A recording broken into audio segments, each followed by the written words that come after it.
Today, we're exploring deep in Oregon's forest, searching for hidden lava tubes and volcanic blowouts. We have several locations marked on the map, but we don't really know what we'll actually find.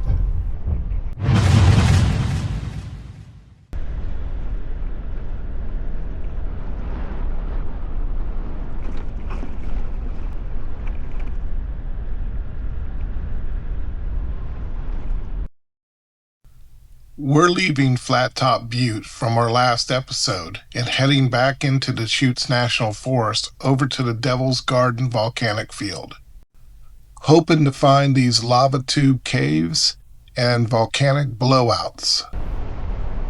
What was really cool, early on in this route, I was crossing an area where there was obviously some historic lava flows through here. It was really cool to see all those rocks and the lava flow areas going through the trees.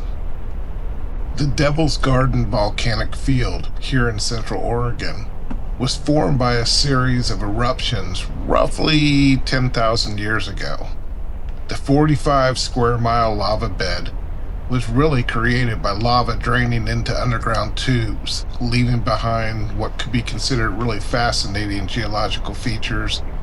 Basically, lava tubes are formed when lava is flowing downhill and the surfaces are crusting over and cooling while the molten hot lava continues to flow down through the underground tunnel.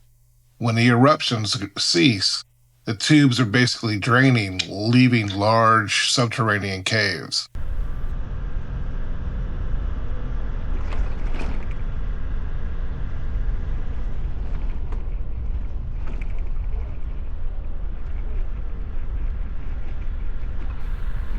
Now, I've heard of lava tubes and caves resulting from those all throughout Northern California and the Oregon area and probably some other locations too. And I've always wondered what they were like. And I don't know about the rest of you, but I thought it'd be cool to check out if I could find some.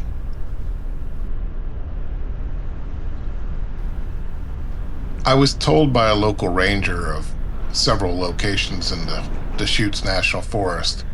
I wanted to try to find the ones that seemed to be the furthest away from people, maybe a little bit more remote. So I was just looking for something out in this area. So tell me in the comments, would you go explore a lava tube cave? Or have you explored a lava tube cave?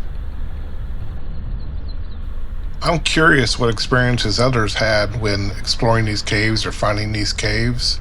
What they found. Did they go inside? Was it cool? Was it hot, cold? What was it like? Please let me know. So here I am turning on a different trail, trying to find my way over to the general area. It's just a lot of trees, which is really cool. Some of these areas show some burns from recent wildfires. Others, a lot less. We're also starting to see a few hills along the way, which probably are an indication of some of the other craters in the area or blowouts, I'm not sure. I came out of the forest and ended up crossing this huge, wide power line right away. And I was kind of wondering where the maps were taking me. I was using Onyx to kind of guide me through the area, and you can see how many trails are out here. And I was kind of just feeling my way, and at one point, I realized it wasn't taking me to the right location, so I just had to turn around and kind of backtrack a little bit and turn off the Onyx app and find my own way. Speaking of blowouts, I'm kind of wondering what those really are and how they differ from regular craters or just volcanic cinder cones. I'm not really sure what to expect there other than the fact that it sounds like something blew up. It should be interesting. I think I'm going to come across the cave first and then I'm going to go down and check out the blowouts. Okay, so if my map reading skills are anywhere near accurate, I should be coming up close to where I've got to basically pull over to the side park and try to hike over to the area Yeah, this is where I parked, and we'll take a short hike right now.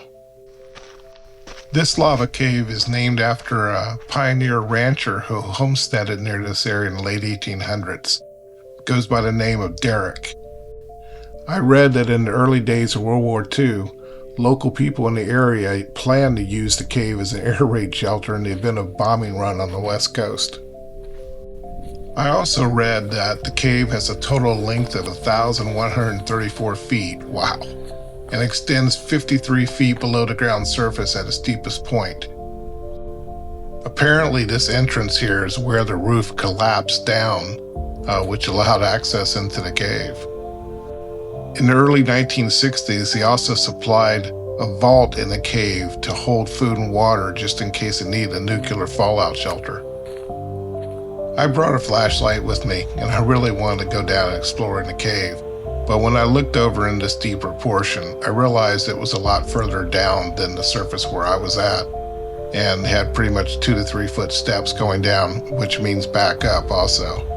And I thought it'd be best if maybe I didn't do this while I was alone out here, especially being the size of this cave. If you ever get out this way, I suggest you bring a friend along and some flashlights as backup. Okay, let's go find some blowouts.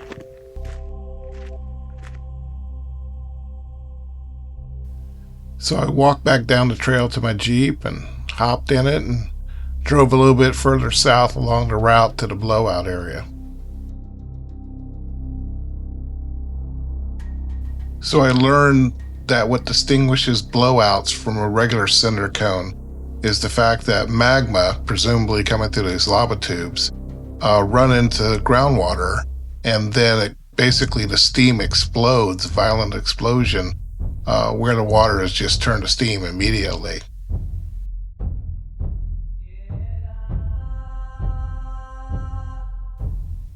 These were seriously impressive. It was really kind of cool seeing this. I almost drove by them until I looked over to the right. According to USGS, the blowouts are 2 large prominent spatter cones that served as the primary southern source vents for the 45 square mile eruption in this whole area. The cones reach up to about 100 feet high and measure up to 500 feet in diameter, which is a lot bigger than I thought they were going to be.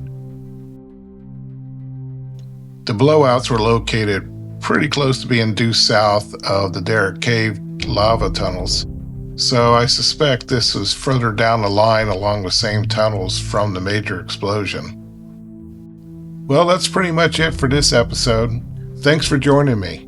Stay tuned for episode 4, where we venture into the eastern side of the Cascades, those mountains that you're seeing in the background here. Thanks for watching.